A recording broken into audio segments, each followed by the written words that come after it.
আজকে আমরা ফৌজদারি কার্যবিধির আরেকটা রিটেন প্রশ্নের প্রস্তুতি দেখব, যে লিখিত পরীক্ষার জন্য প্রশ্ন কিভাবে আসতে পারে, যেগুলো ফ্যাক্ট বেসড কোশ্চেন আছে এবং কিভাবে উত্তরটা আপনারা প্রদান করবেন। চলুন প্রশ্নটা দেখি। আজকে আমাদের হচ্ছে দ্বিতীয় ক্লাস, সিআরপিসির দ্বিতীয় ক্লাস লিখিত পরীক্ষার জন্য। ক, একটি চাঁদাবাজির অভিযোগে ৩ জনের বিরুদ্ধে একটা অভিযোগ দায়ের করছে। তাহলে ক হচ্ছে দায়েরটা করছে। আচ্ছা, কি দায়ের করছে? অভিযোগ। এখন কি হলো, পুলিশ ২ জনের অপরাধ প্রাথমিকভাবে প্রমাণিত হয়েছে বলে একটা তদন্ত প্রতিবেদন দিল। ২ জনের অপরাধ প্রমাণিত হয়েছে, আর একজনের অপরাধ কি প্রমাণিত হয়নি।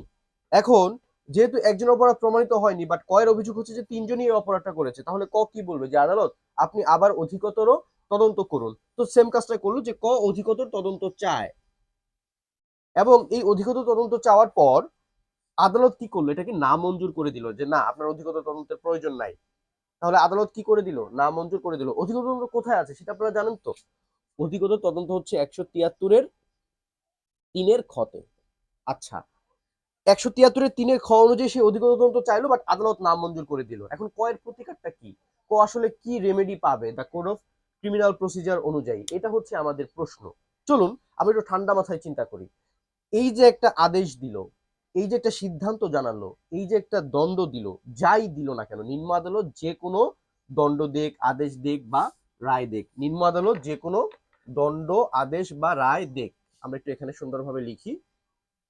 তাহলে আদালত কি বললো? নামঞ্জুর করলো। এই যে নামঞ্জুর করলো, এটা একটা আদেশ, আর পাশে আমরা কিছু শব্দ লিখি, রায় অথবা দণ্ড। যাই দেখ না কেন, আদেশ দেখ, রায় দেখ, দণ্ড দেখ, এইটা নির্ভুল কিনা, এইটা নির্ভুল কিনা, এটা যৌক্তিক কিনা, এটা নির্ভুল কিনা, যৌক্তিক কিনা, এর জন্য কি সে একটা প্রতিকার চাইতে পারে না? তাহলে এটা কোথায় যাবে? এটা যাবে কোথায়? আমরা জানি ৪৩৫ ধারায় কি বলা হয়েছে। ৪৩৫ ধারা বলা হয়েছে যে হাইকোর্ট ডিভিশন বা দায়রা জজ কি করবে? নিম্ন আদালতের, তাদের অধীনস্থ যে আদালতগুলো আছে, তাদের দণ্ড, আদেশ বা রায়ের বা সিদ্ধান্তের নির্ভুলতা, যৌক্তিকতা এবং বৈধতা যাচাই করার জন্য কি করতে পারে? নথিপত্র তলব করতে পারে। তাহলে এখানে কি ঘটবে?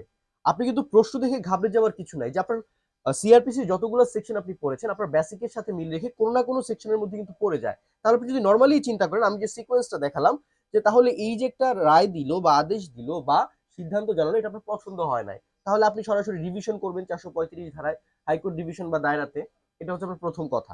এখন উত্তর লিখতে গেলে যেভাবে লিখবেন সেটা একটু আমি বলে দিচ্ছি। এতক্ষণ তো ভিতরের কথাটা ক্লিয়ার করলাম যে আসলে এখানে কি চাওয়া হয়েছে। তো উত্তর লিখতে গেলে প্রথমে আমি লিখব যে এখানে আমার প্রতিকার হচ্ছে কি, যে আমি দায়রা আদালত বা হাইকোর্টে কি করব? রিভিশন দায়ের করব। ক রিভিশন দায়ের করবে, এটা হলো কথা। এটা হচ্ছে প্রথম কথা। এবং দ্বিতীয় কথা হচ্ছে যে ৪৩৫ ধারায় কি বলা আছে এটা আপনি বিস্তারিত লিখবেন, এবং লাস্টে আপনি এই পুরো ঘটনাটাকে এখানে বিস্তারিত ব্যাখ্যা করতে পারেন। তাহলে এভাবেই কিন্তু আমরা এই ২ নাম্বার প্রশ্নটা দেখলাম। ঠিক আছে, আপনারা অবশ্যই আমার ইউটিউব চ্যানেলটি সাবস্ক্রাইব করে রাখবেন, এবং ফেসবুকে যে আমার আইডিটা আছে সেটাও ফলো দিয়ে রাখবেন, তাহলে পরবর্তী ভিডিওগুলো খুব সহজেই পেয়ে যাবেন। আসসালামু আলাইকুম।